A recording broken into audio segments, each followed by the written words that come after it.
Hello दोस्तों, स्वागत है आप सभी का एनिमे क्लास वाईटी पे। अब तक हमने सोलो लेवलिंग सीजन 3 के एपिसोड 1 में देखा कि जिन्हो के पास एक चाबी होती है जो कि कार्टेनन टेम्पल की है। ये वही टेम्पल है जहाँ से पूरी कहानी शुरू हुई थी, लेकिन उसको उस टेम्पल में जाने के लिए 417 घंटे वेट करना पड़ेगा। अब हम चलते हैं एपिसोड 2 की ओर। इस सीन में हमें जिन्हो दिखाया जाता है जो कि बहुत ही गुस्सा होता है क्योंकि लोग इंटरनेट पे जिन्हो को भला बुरा कह रहे होते हैं क्योंकि वो जीजू आइलैंड की फाइट में देर से पहुंचा था। यहाँ पे जिन्हो अकेले ये सभी हिट्स को हैंडल करता है। वहीं पे जिन्हो आ जाता है और अपने साथ बहुत सारे क्रिस्टल और एसेंस भी लाता है क्योंकि जिन्हो अपना खुद का गिल्ड बनाने वाला होता है और गिल्ड के लिए एम्प्लॉयज भी चाहिए जिनको पेमेंट भी करना होगा, तो ये क्रिस्टल उस टाइम काम आएंगे। जिन्हो गिल्ड बनाने वाला है तो उसके लिए 3 मेंबर चाहिए। जिन्हो कहता है कि हम दोनों को मिलाकर 2 मेंबर है तो हमें सिर्फ एक और मेंबर चाहिए। जिन्हो बताता है कि हमें गिल्ड के लिए एक नाम भी सोचना होगा। वैसे जिन्हो ने बहुत सारे नाम पहले ही सोच के रखे थे, तभी जिन्हो उसको एक नाम सजेस्ट करता है, सोलो प्लेयर गिल्ड। जिन्हो कहता है कि वैसे भी सारे काम मैं अकेले ही तो करता हूँ। जिन्हो यहाँ पे अजीब सा मुंह बनाकर कहता है कि कोई इतना वाहियात नाम कैसे सोच सकता है। कोई ना, वैसे भी गलतियाँ इंसानों से ही तो होती है। तभी दरवाजे पर कोई आता है और वो और कोई नहीं बल्कि चाहिन थी, जिसको देखकर ये दोनों चौंक जाते हैं। वैसे चाहिन यहाँ पे हंटर गिल्ड छोड़कर जिन्हो के गिल्ड को ज्वाइन करने आई थी। जिन्हो यहाँ थोड़ा कंफ्यूज हो जाता है और कहता है कि तुम बीच में से गिल्ड छोड़कर आओगी तो तुम्हें पेनल्टी देनी होगी। तो चाहिन कहती है कोई बात नहीं, मैं दे दूंगी। जिन्हो बताता है कि हमारे पास तुम्हें देने के लिए कुछ भी नहीं है। चाहिन कहती है कोई बात नहीं, चलेगा। लेकिन अभी भी जिन्हो थोड़ा सा कंफ्यूज रहता है और फिर से पूछता है क्या तुम सच में सोलो प्लेयर गिल्ड को ज्वाइन करना चाहती हो। चाहिन कहती है क्या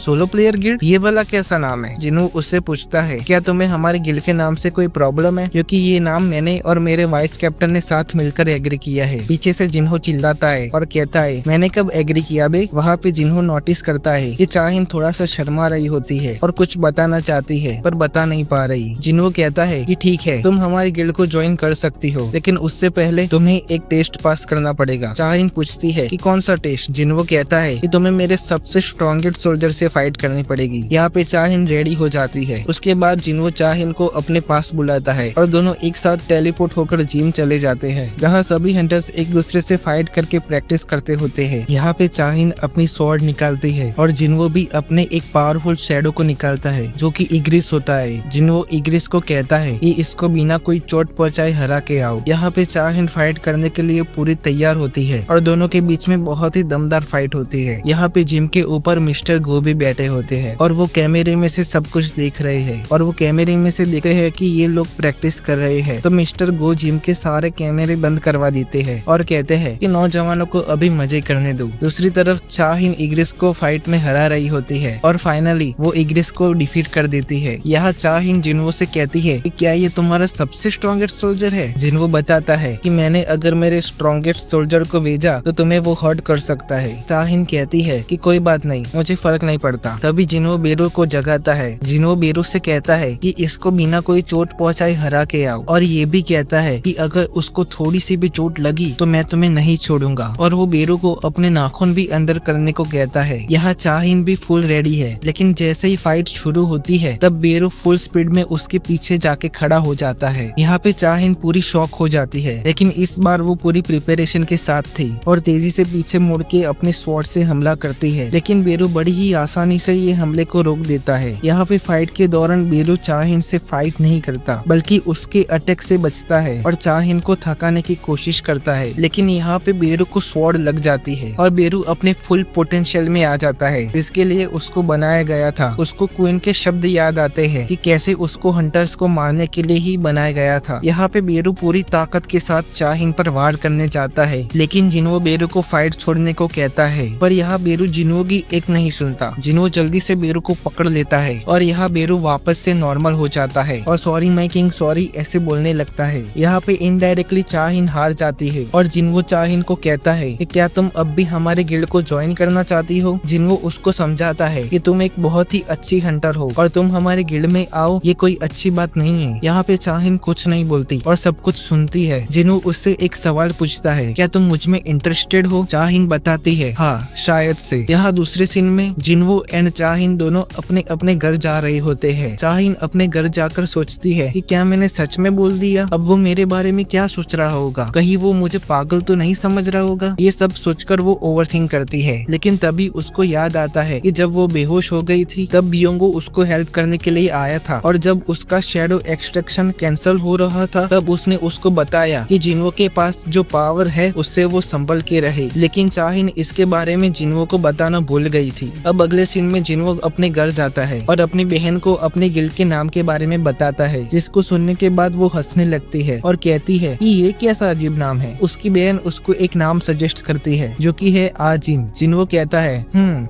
ये बढ़िया नाम है। वैसे आजिन जिन्हा का उल्टा होता है जो कि उसकी बहन का ही नाम है, और यहाँ पे आजिन का मतलब होता है मैं जो आगे बढ़ रहा हूँ। जिन्वो डिसाइड कर लेता है कि अब उसके गिल्ड का नाम आजिन ही होगा। अब अगला सीन जिसमें हमें यूएसए का एक आदमी देखने को मिलता है जिसका नाम है ब्रेन। लेकिन उससे पहले अगर आपको ये वीडियो पसंद आ रही है तो लाइक कर देना, एंड ऐसी और वीडियो देखने के लिए इस चैनल को भी सब्सक्राइब कर देना। तो चलिए हम वापस चलते हैं अपने स्टोरी पे। ब्रेन का अपना खुद का यूएसए में एक गिल्ड होता है और वो चाहता है कि जिन्वो उसके गिल्ड में आ जाए। उसके बाद हमें माइकल और स्लेनर भी देखने को मिलते हैं जो कि ब्रेन से माफी मांग रहे होते हैं। माइकल और स्लेनर जिन दोनों को हमने एपिसोड 1 में देखा था, और यहाँ पे हमें पता चलता है कि उनको जिन्वो के पास भेजने वाला ब्रेन ही था। यहाँ पे ब्रेन कहता है कि मुझे तुम्हारी माफी नहीं चाहिए, मुझे जिन्वो के बारे में बताओ। यहाँ स्लेनर कहती है कि जिन्वो कोई नॉर्मल हंटर नहीं है, वो एक राजा है, उसकी पावर लिमिटलेस है। ब्रेन पूछता है कि क्या वो एक नेशनल लेवल हंटर है, तब स्लेनर कहती है हाँ शायद से। उसके बाद ब्रेन माइकल को अपने साथ चलने को कहता है। यहाँ पे माइकल और ब्रेन दोनों साथ में बेसमेंट की ओर जा रहे होते हैं। ब्रेन माइकल से कहता है कि हमें जिन्वो को अपने गिल्ड में लाने के लिए कोई और रास्ता ढूंढना पड़ेगा। ब्रेन माइकल से पूछता है कि क्या तुम्हें सबसे पहले एस रैंक गेट के बारे में पता है। यहाँ हमें पता चलता है सबसे पहले एस रैंक गेट के बारे में, जो कि बहुत ही ज्यादा खतरनाक था। यूएसए ने उस गेट को बंद करने के लिए पूरी दुनिया से सबसे ज्यादा स्ट्रॉन्गेस्ट एंड पावरफुल हंटर को बुलाया था और बहुत सारे रिवॉर्ड एंड पैसे भी ऑफर किए थे। लेकिन वहाँ से सिर्फ 5 ही लोग वापस आ पाए और उनको सबसे पहले नेशनल लेवल हंटर का टाइटल मिला था। ये वही लोग हैं जो दुनिया के सबसे पावरफुल हंटर्स है। और हमें यहाँ एक मॉन्स्टर के बारे में भी पता चलता है जिसका नाम है कामिश, एंड ये और कोई नहीं बल्कि first ever S rank gate का बॉस था, जो कि वाकई बहुत ही खतरनाक था, जिसने दुनिया के स्ट्रॉन्गेस्ट हंटर को भी बड़ी आराम से मार दिया था। लेकिन जो बचे नेशनल लेवल के हंटर थे उन्होंने उस बॉस को मार दिया था। अब अगले सीन में ब्रेन एंड माइकल बेसमेंट में आ जाते हैं। यहाँ हमें एक स्टोन देखने को मिलता है जो कि उस मॉन्स्टर कामिश से निकला था। आगे ब्रेन कहता है कि इस इंसिडेंट को आज से 8 साल हो गए हैं और ये स्टोन 8 साल से अपने राइटफुल ओनर का वेट कर रहा है। यहाँ पे ब्रेन को लगता है कि इस स्टोन का ओनर शायद से जिन्वो हो सकता है। अब अगले सीन में हमें नाइट गिल्ड का लीडर जिसका नाम है पार्क जोंग्स वो देखने को मिलता है। वहाँ पे उसका असिस्टेंट आता है और कहता है कि पास ही में एक टॉप ए रैंक का डंजन ब्रेक हुआ है, लेकिन हम वहाँ पे नहीं जा सकते क्योंकि हमारी गिल्ड में कोई एस रैंक हंटर नहीं है। तो पार्क जोंग्स कहता है ठीक है, तो फिर हम किसी और गिल्ड या फिर कोई और इंडिविजुअल के साथ कोलैब कर देते हैं और उसको कुछ परसेंटेज शेयर कर देंगे। अब अगले सीन में पार्क जोंग्स एंड उसका असिस्टेंट जिन्वो के घर जाते हैं और उसको सब बताते हैं। वो लोग जिन्वो को प्रॉफिट का 20% शेयर देने को कहते हैं, लेकिन जिन्वो यह कहता है